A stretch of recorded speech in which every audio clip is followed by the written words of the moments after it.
If there are any solution, if not, what are we going to do? Commit suicide?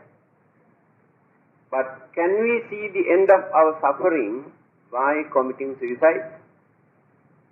No. Then where is the end? And now you can understand why the Buddha says there is unsatisfactoriness in our life. No one can deny this. Whatever we gain, however we enjoy, whatever method we adopt to enjoy our life, in the end, there will be some sort of unsatisfactoriness, complaint, grumble, if not create misunderstanding. Why it is like this? Then, different religious groups give different interpretations. Why do we suffer? Many other religious groups try to convince us, console us, advising that for our suffering, we are not responsible. Somebody is responsible for our suffering. There are two powerful forces in this world. Although we cannot see, we cannot understand, yet we believe. Two strong forces, God and devil. No one has seen the God. No one has seen the devil. And nobody knows where they are. But we believe they do exist. Then what do they say? We have violated the law, commandment, or the advice given by the God when we were influenced, tempted by the devil. After that, we started to create evil or harmful things, then started suffering. Suffering started from there, according to them. Influenced by devil,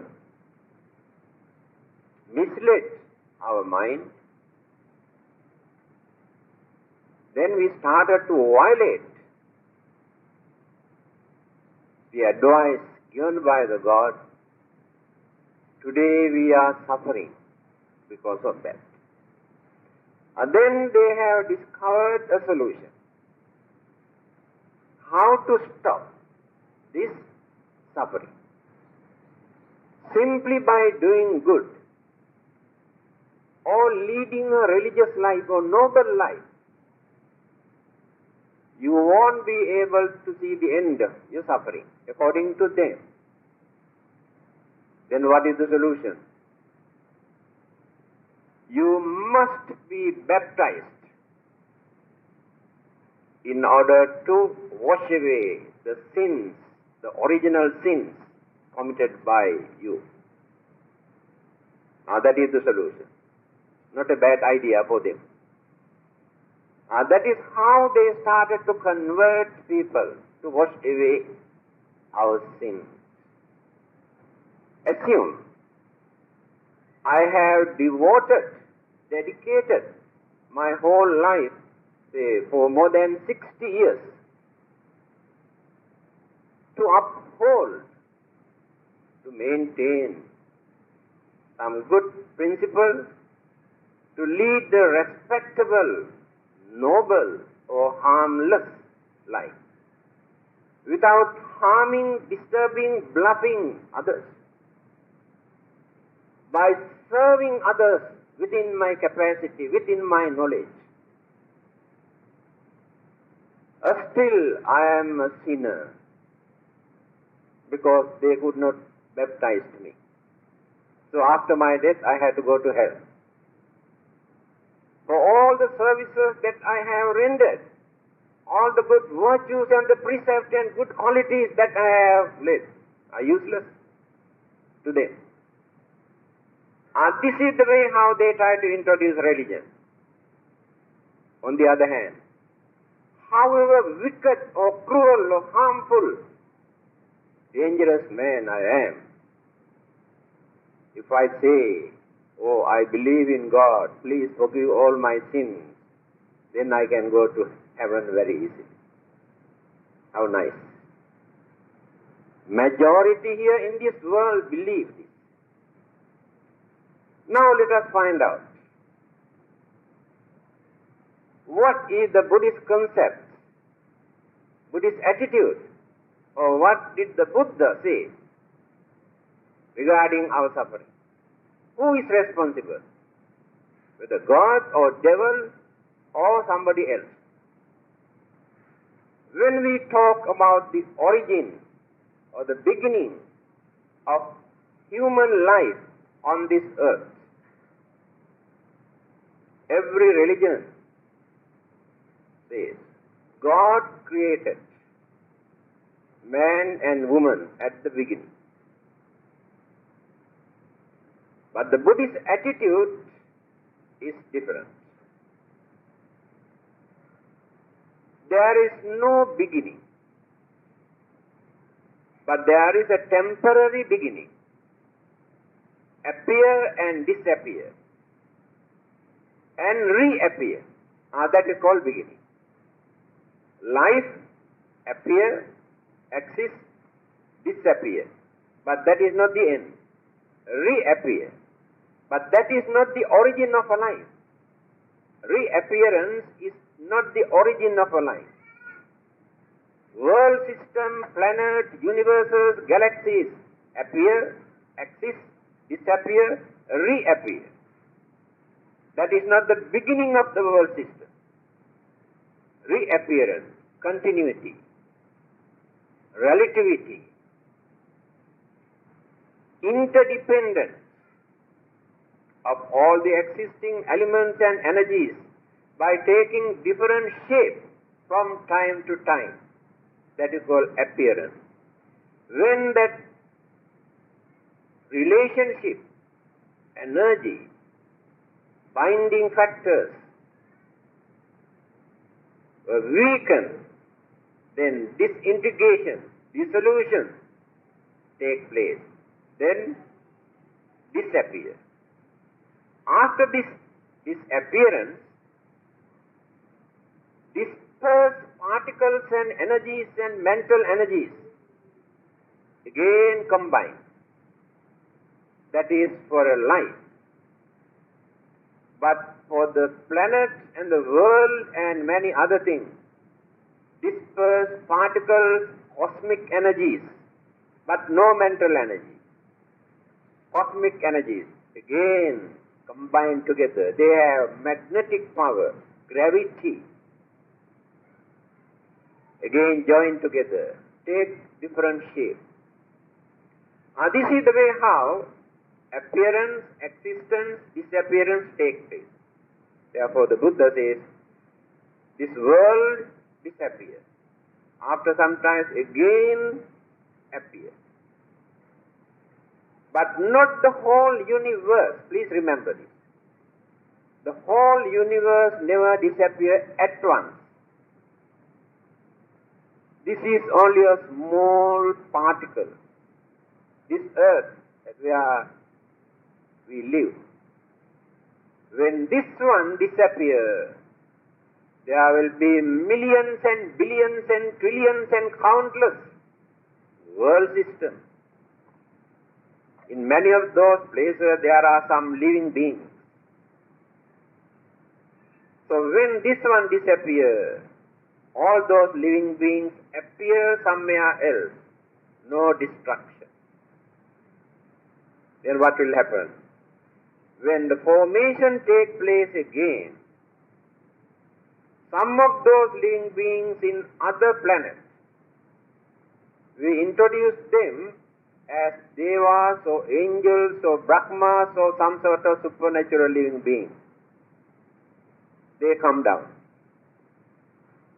They settle down. After that, they won't be able to go back to their own hometown. They have to settle down here. That is how the humankind, no more mankind. Don't use this word mankind. Ladies are very angry. In future you must say humankind. Don't say mankind. What about woman?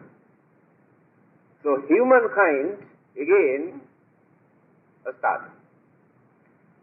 So what others say, when they appear again, they were very pure.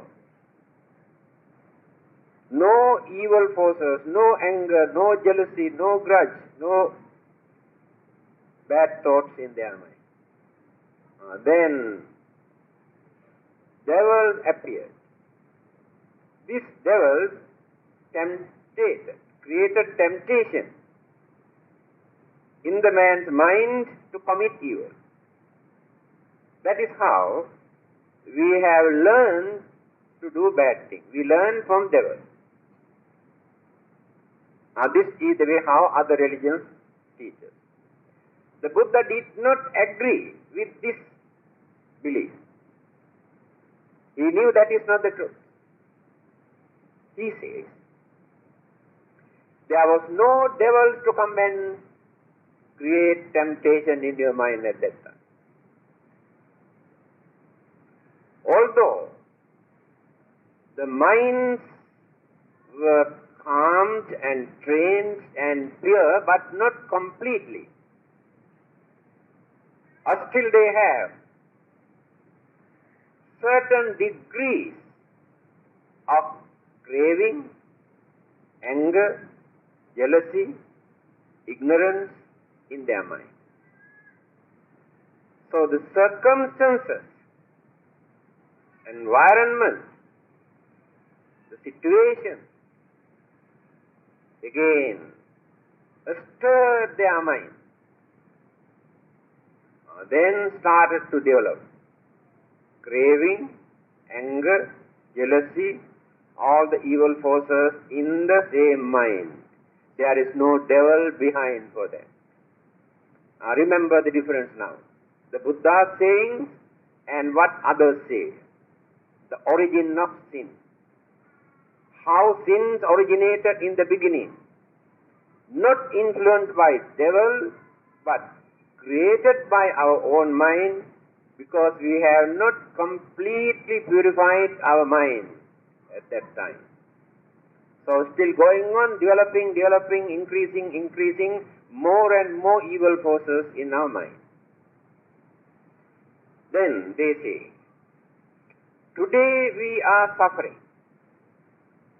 because of that original sin, because we have violated the commandment or the advice given by the God. We have listened to the devil. Otherwise, our life here on this earth becomes eternal, everlasting, immortal life. No sicknesses, no old age, no death. How nice. We can live forever. But unfortunately, since we have committed that sin, today we are facing sicknesses, old age, and death, so many other problems. To get rid of this problem, again they say, only solution is,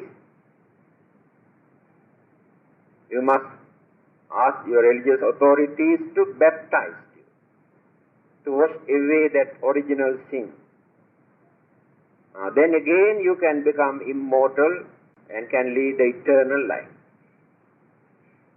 without depending on any religious mythologies or beliefs. Use your own common sense. Don't depend on any holy book, even Buddhist book also. Throw away all your holy books. Use your common sense. That is enough. What is that? You can see not only human beings, all the other living beings who exist in this world or in this universe face the same problems that we are facing. Animals also suffer from sicknesses.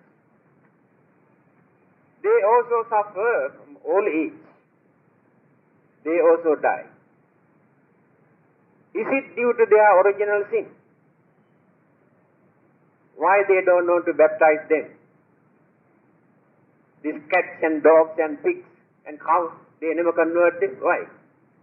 Because they too experience sicknesses, old age and death. They have no pity on them. Alright, forget about animals. What about the plant life? All these existing plants on this earth also experience various kind of sicknesses. They suffer from sicknesses, suffer from old age, and in the end, die. So plant life also face the same problem. Is it due to their original sin? That is why I ask you to use your common sense without depending on any holy book. Then, let us refer to the Buddha, what he says. Without depending on devil or ghost or God, he analyzed and explained the nature of existence. Whether it is human life, animal life, devas life, Brahmas or any other living beings or plant life.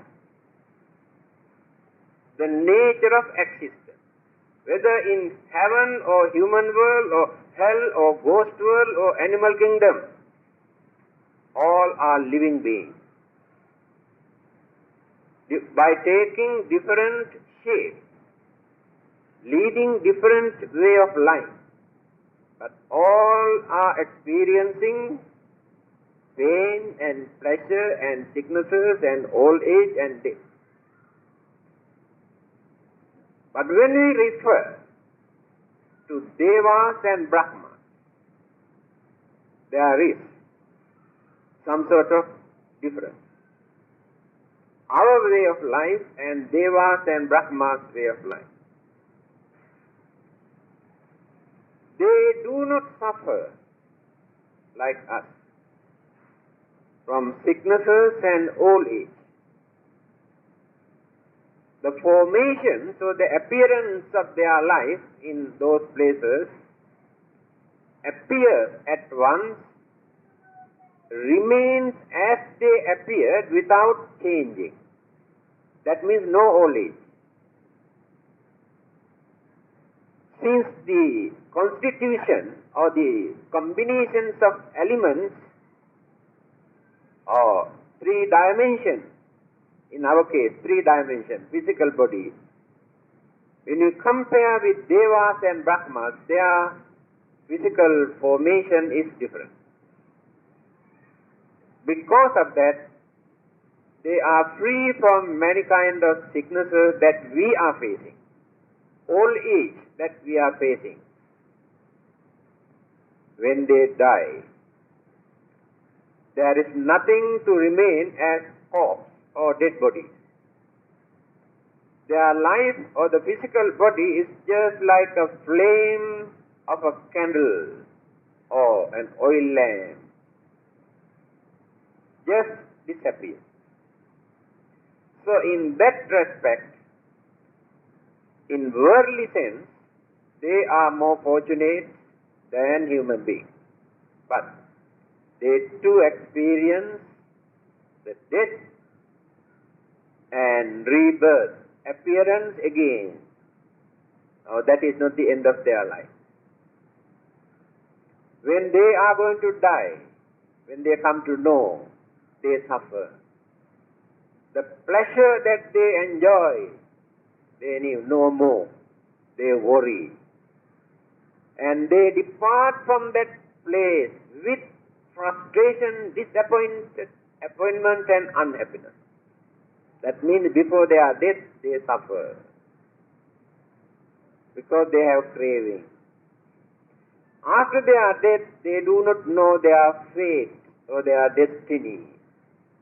It depends on their karma, what they have accumulated. Uncertainty is there. In our case, when the Buddha talked about suffering, he used very limited words to Devas and Brahmas about suffering. Because their way of suffering is not like human suffering.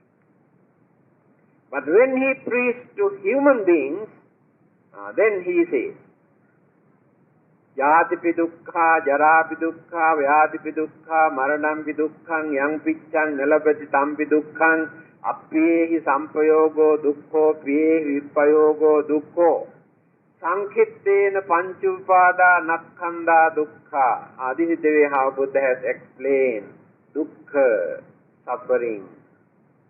Beautiful interpretation. I'll explain word by word. Before that, you must learn the meaning of these two words. Sukha and dukkha. These are Pali and Sanskrit words. You know the meaning of these two words in this country. Su and kha. These are two words actually speaking. Su is one word. Kha is another word. Du is another word. Kha is another word. Sukha and dukkha. But for our pronunciation we say dukkha.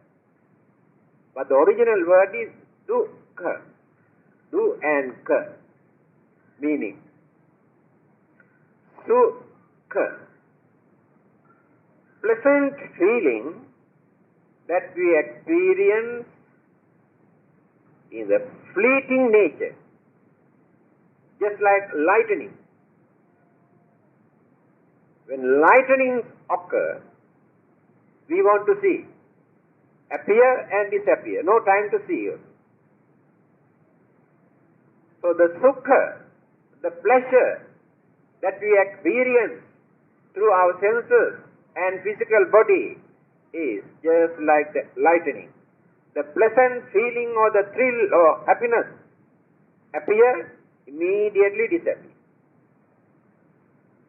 After that we want to catch, to maintain, prolong, to gain again and again. Then the trouble starts from there. We become crazy for that. Our whole battle in our life depends on this dukkha. And what sort of dukkha or suffering physically and mentally we are experiencing. Various. Not sometimes 1 second or 2 seconds or 5 seconds. The pleasure that we experience short time is called sukha. What is the meaning of dukkha? Now, whenever there is any intolerable situation where there is no happiness, where there is no pleasure, at that moment we experience unpleasant feeling. This unpleasant feeling also changeable, never lasts forever. Appear and disappear. Appear and disappear. You can see how mother protects her baby at the risk of her life. How she suffers physically and mentally. What sort of worry she is maintaining day and night. even after giving birth, by tolerating that intolerable pain, what sort of worries she has to maintain to look after this baby. Again, this baby who come to this world as a newcomer is not her own baby. Remember this. Mother claims, this is my baby. Father claims, this is my child.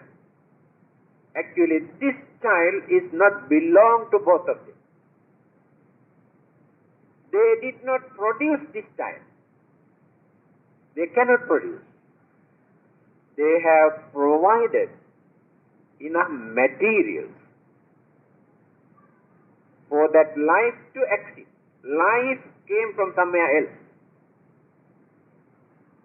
They brought this child to this world, father and mother, just like a vehicle, lorry,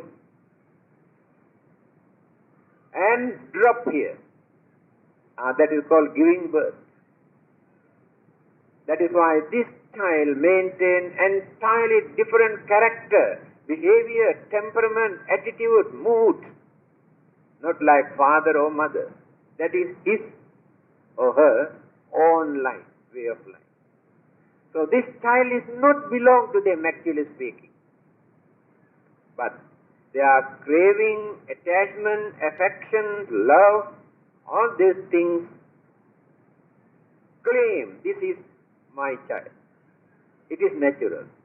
Not only human beings, animals also. You can see how animals fight to protect their young ones. That is a universal need. It is not created purposely. Then suffering started from there. Every baby who comes to this world, the first signal that baby gives is crying. Cry. So, expressed the nature of life. Why they don't want to laugh? Have you ever seen any baby who laughs immediately after giving birth? Must cry. They say must cry. That means we come to this world to cry because of dukkha, because of suffering. No one can deny this. It is not due to original sin, that is the nature of existence. Again, every child who comes to this world brings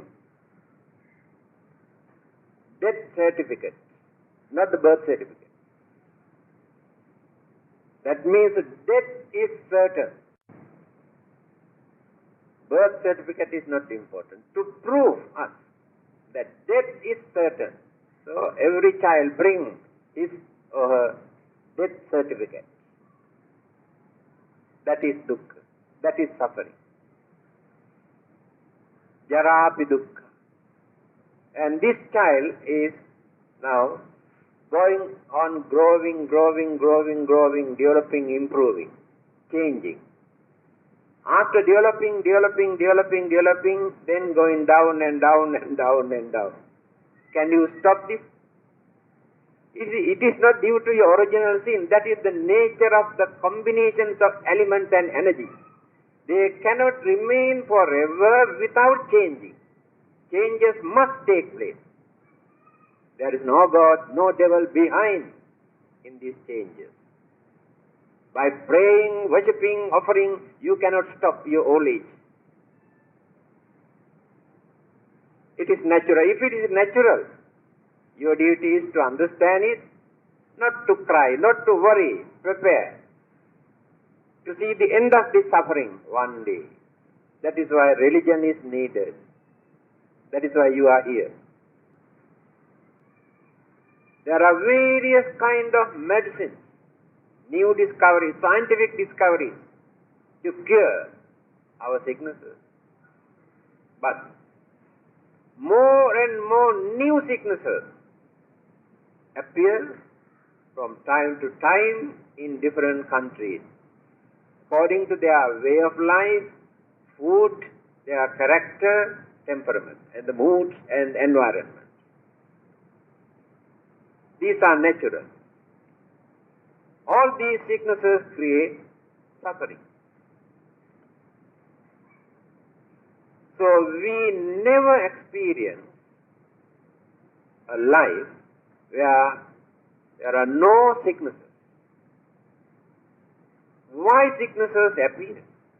Why do we experience this dukkha, this suffering?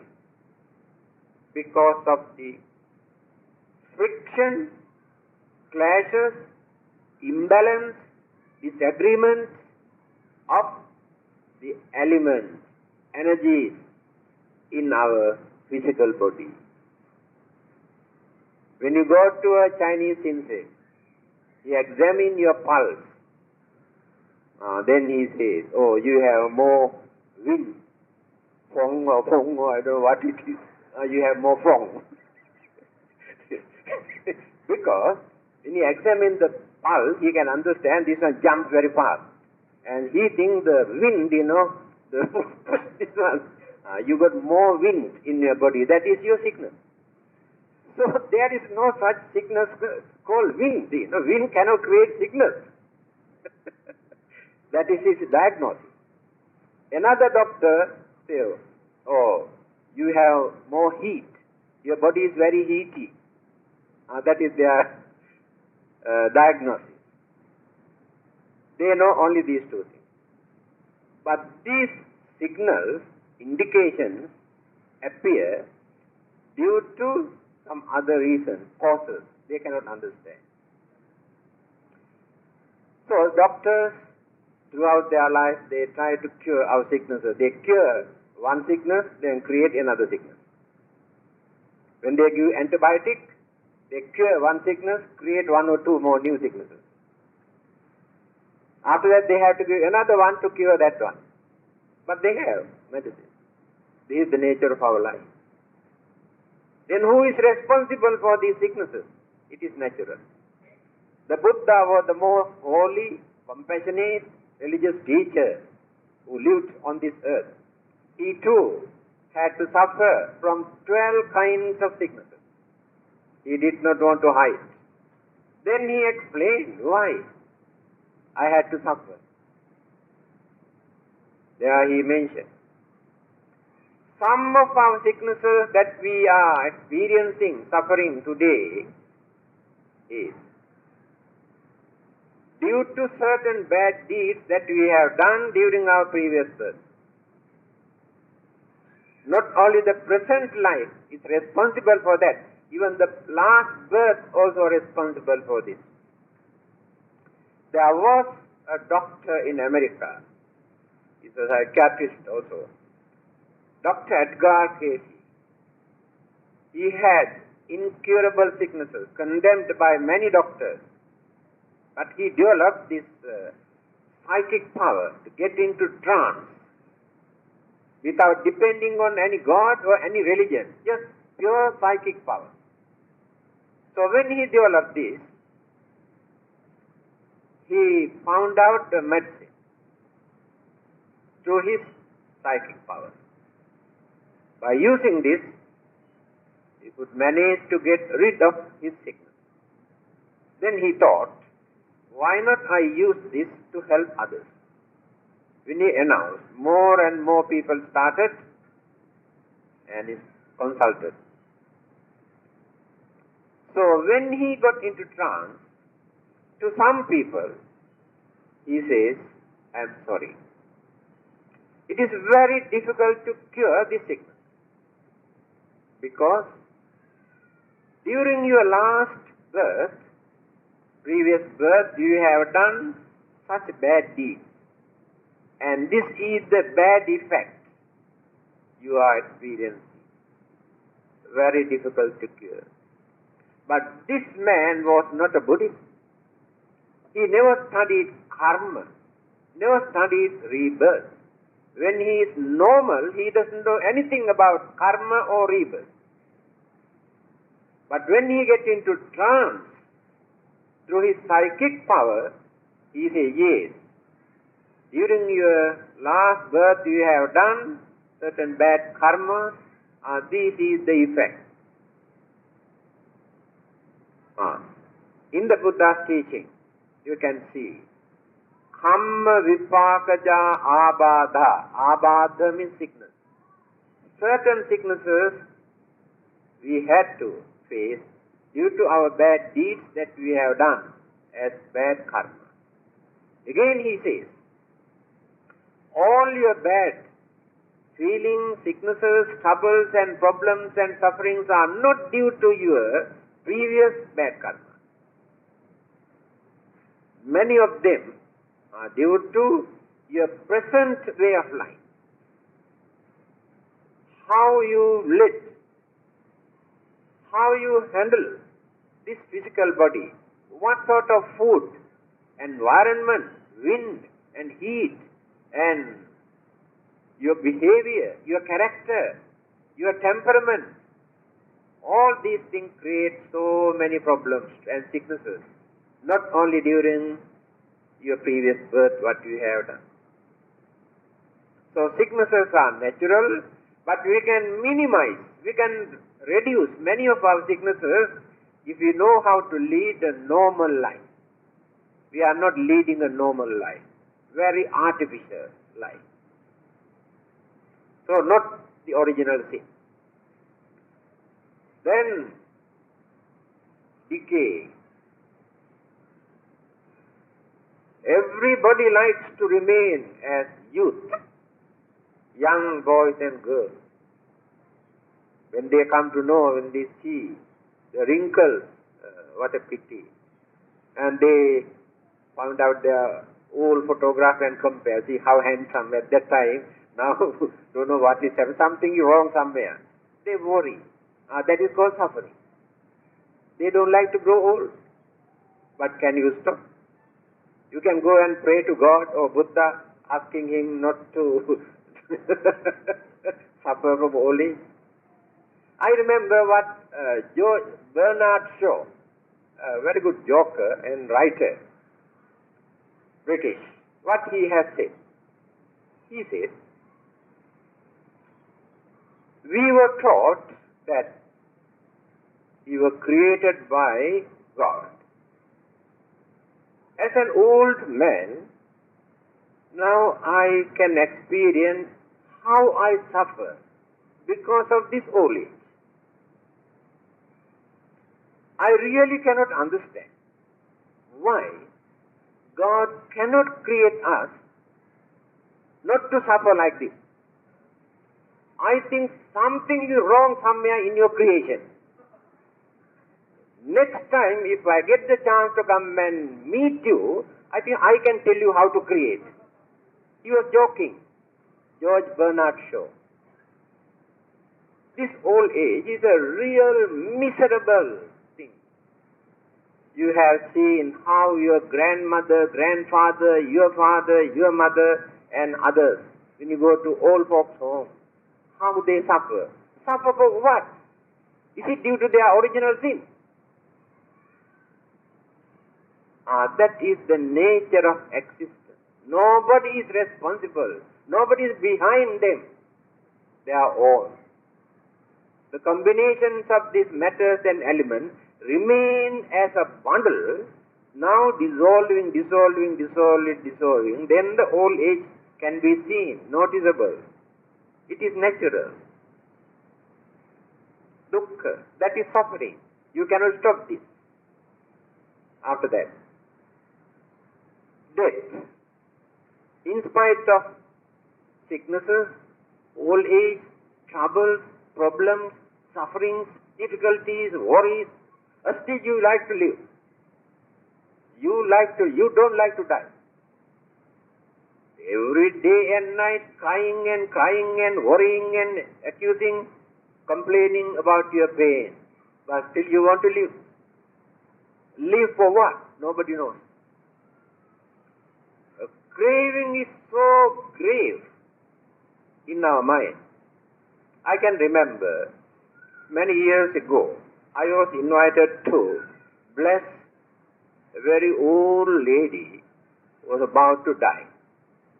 But she was fully conscious, can talk, But doctors say very, very uncertain, today or tomorrow, kick the bucket. So I was invited. After my chanting, very old lady, I think about 8 years old, she called her husband and whispered, told him something. Then I thought, she's asking her husband to give a donation to the temple. After this blessing, say that is their usual custom, Then, but the man kept quiet, he's keeping quiet. Then I asked, what did she say? She says, 3 days ago, she brought the social welfare lottery's ticket and asked me to find out whether there's any prize, She remembered the date, This dying lady, see the nature of craving. Even at that moment, we are not willing to give up. This is one of the reasons why we suffer. We have to suffer. In the end, the Buddha pointed out, what is the cause? Where is the mistake for all our suffering? I will mention later. He discovered it. Who is responsible for our suffering? Who creates all this suffering? He pointed out. Nothing to do with God or devil or ghost. So we don't like to die. Why we don't like to die? It is not that death is miserable. Death is not painful. We create our own imagination. We are scared of death, thinking that it is painful. Remember, death is not painful. Very easy to die. I remember another lady, Bansa area. I was invited to go and bless this lady, also a very old lady. When I entered into the room, she paid respect and very cheerful, smiling face, and she was listening to the chanting. When I was chanting, I was watching. Believe me, so her hands were like this, folded hands, she was listening.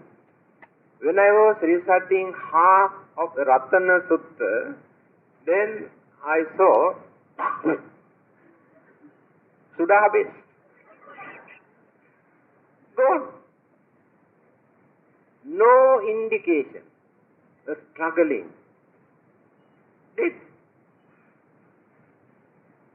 There's one Catholic lady.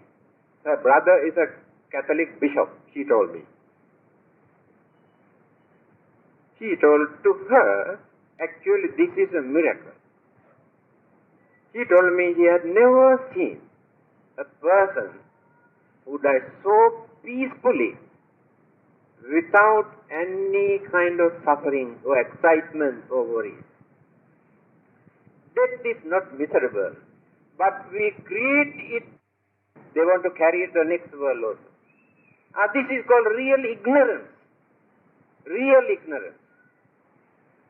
Because of this craving, we don't want to die. That is why we suffer. Again we think, I have my family, my wife, my husband, my children. How to die? How can I separate? How can I go away? They suffer because of that. I have beautiful house, valuable things, land, lot of bank account. How to die? I have position here in the society. I lose all these things if I depart from this world. As long as we maintain such belief, we cannot die peacefully. We suffer from death earlier. Every day when we think of death, we suffer. Because we don't want to die. When, after the renunciation, when there are no more attachment, craving, inclination towards anything, we are not scared of death. Any moment we are ready to depart from this world. Australian Buddhist scholar. His name is Mr. David Morris. He has written Buddhist books also. One day I received a letter from him, from Australia.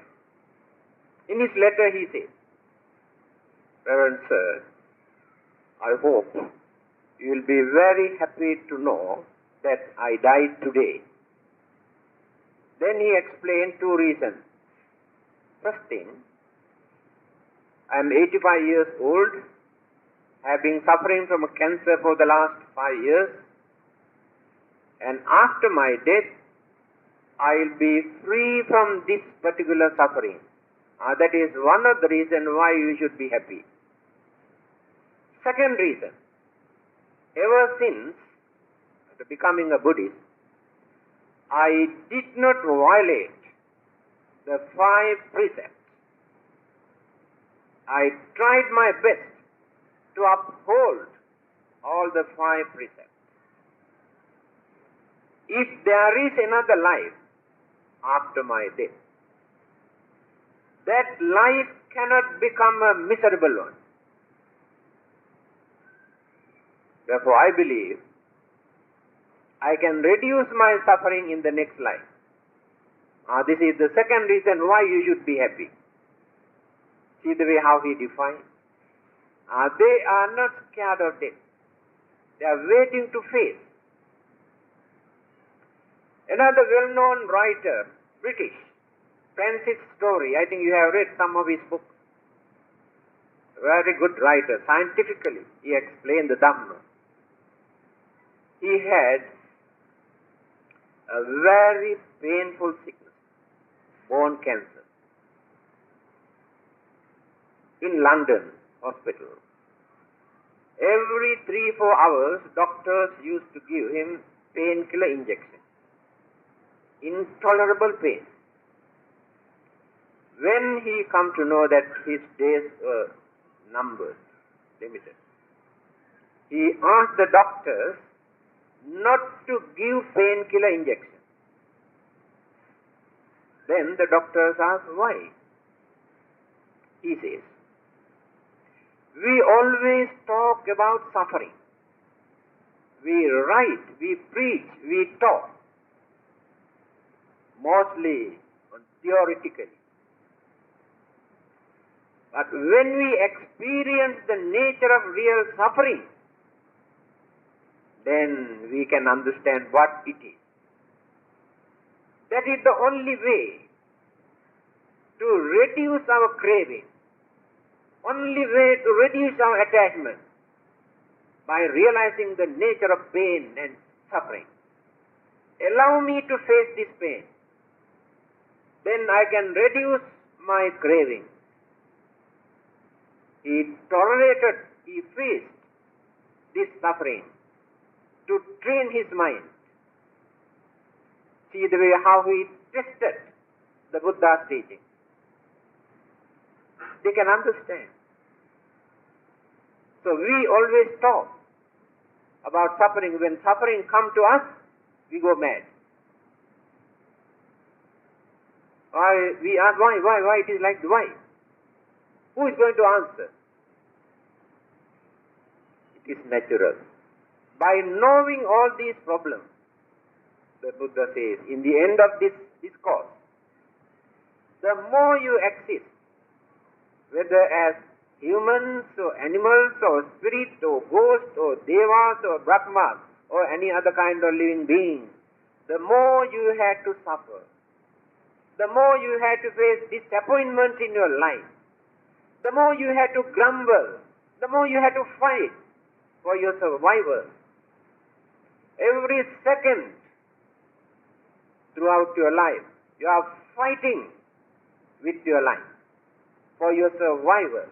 Everything that you do as you are living is fighting with your death. It is a big battle. You are eating and you are sleeping, you are walking, you are taking exercise, and everything you do to avoid death. Keep away from death, otherwise death can take place very easily. But in the end, will win the battle. Whether death or you win the battle. That's why I told you, it is a losing battle. We fight, but in the end we have to surrender. But don't create disappointment, frustration. Strengthen your mind. And this is natural. If you want to exist, if you want to live, we must face this. We are not at liberty to stay here free of charge. Remember this. This body is the house. We occupied this house and living here without paying any rent. Do you pay house rent? No. In terms of sufferings and pains and ache, you are paying your house rent. Not in terms of dollars. Of course, you have to spend dollars for your medicine. So suffering is the rent you have to pay for occupying this house, this body. So you cannot occupy this house to live peacefully without suffering. This is the nature.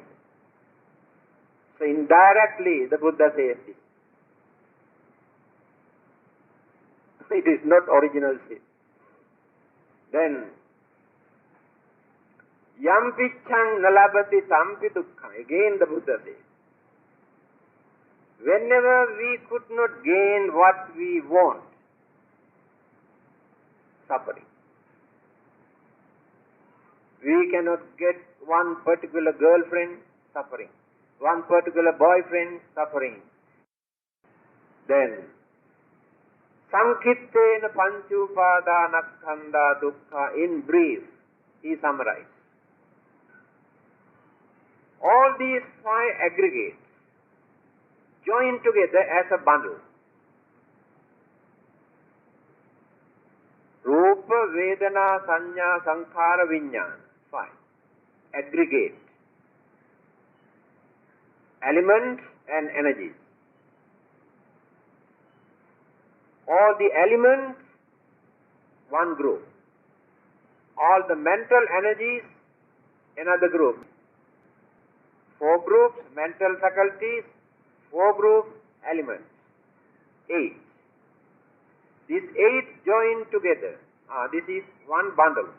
All the 8 groups are here. When we develop our attachment towards these elements, towards our mental faculties, this attachment, this inclination creates suffering. We do everything to console, to satisfy, to please these things, but no satisfaction. This is nature. So it is due to our ignorance we go on accusing, blaming others, God or devils or charms or black magic or this or that. We spend so much money, but we don't want to face facts. We don't want to think. We don't want to understand why life is like this. There is no life without suffering. Then, actually speaking, what sort of human life is there? Are they human beings or animals? Sometimes animals have more cooperation and understanding to live together. But so-called humans are very unfortunate. No harmony, no unity, no love, no attachment towards each other among the same family members. Suffering. Cannot see face to face.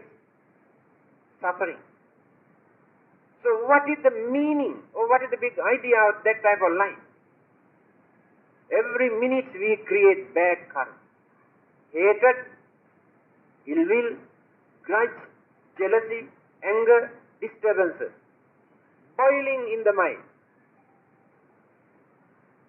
What sort of human life is that? Suffering. Then, categorized into three groups: our dukkha, our suffering,